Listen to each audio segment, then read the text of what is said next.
Have you ever stopped to think about how a single person's ideas could literally shape how the entire world sees the universe? Well, today we're diving into the amazing story of Claudius Ptolemy. He was a thinker whose model of the cosmos wasn't just an idea. For centuries, it was considered undisputed truth. And I'm not exaggerating. For over 1,300 years, think about that, from the Roman Empire all the way through the Middle Ages, pretty much anyone in the Western world who looked up at the night sky saw it through Ptolemy's eyes. His work wasn't just influential, it was the universe. And you can tell from his own words, this wasn't just about math and science for Ptolemy. It was something deeper, almost spiritual. This quote just perfectly captures his incredible reverence for the cosmos. It really sets the stage for the epic scale of his work. So, how on earth did one person manage to create such a long-lasting legacy? Well, it all starts with understanding his role.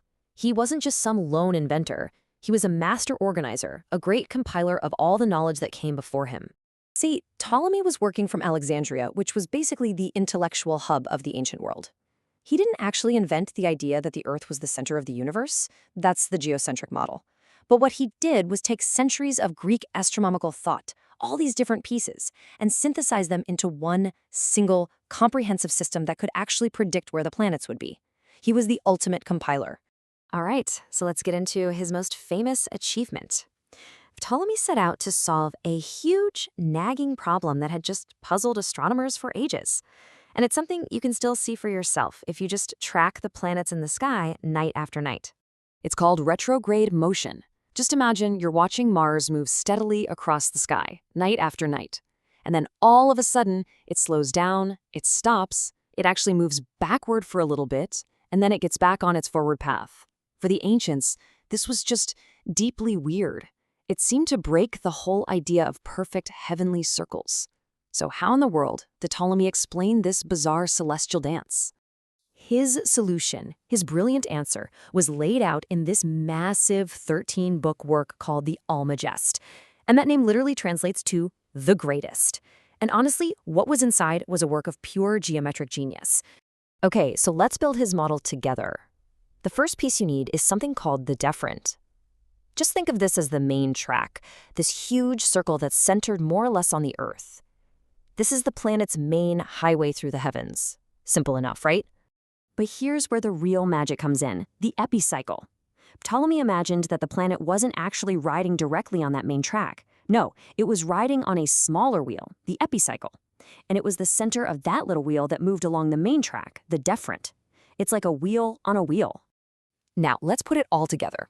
You've got your stationary Earth right in the middle. Around it, you have the center of that small circle, the epicycle, moving along its main path, the deferent.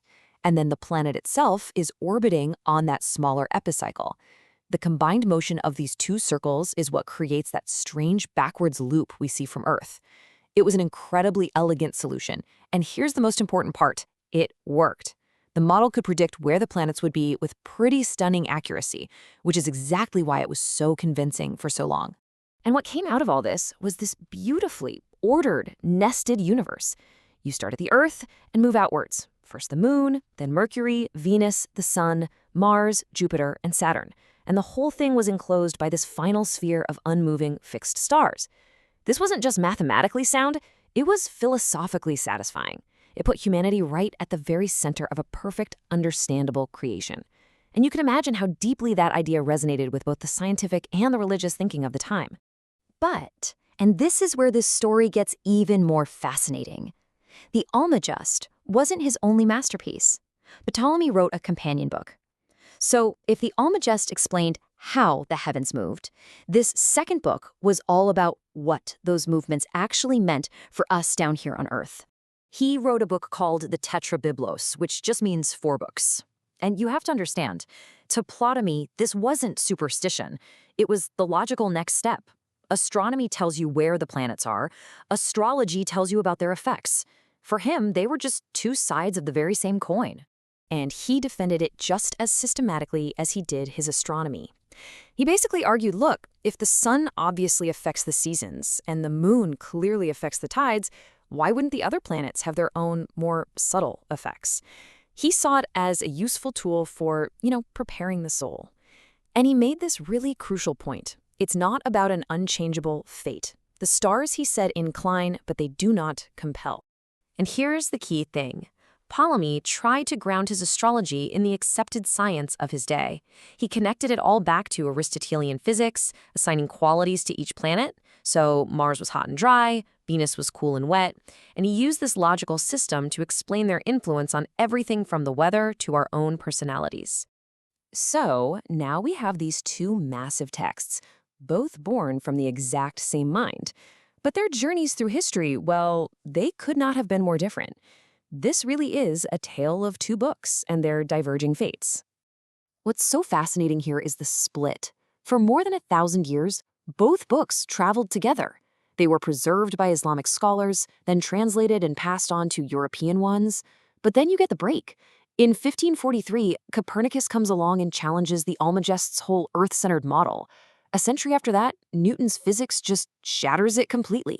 The Almagest becomes this magnificent, brilliant historical artifact. But the Tetrabiblos, its influence just kept going. It became the foundational text for Western astrology, which, it still is to this day. And all of this leaves us with a really complex and kind of contradictory legacy, doesn't it? The same man who defined the scientific study of the cosmos for 1,300 years also wrote the foundational text for what many people today would call a pseudoscience.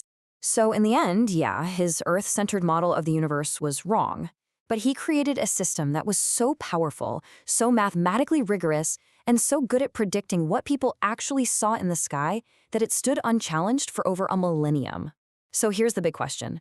Does being wrong disqualify you from being a genius?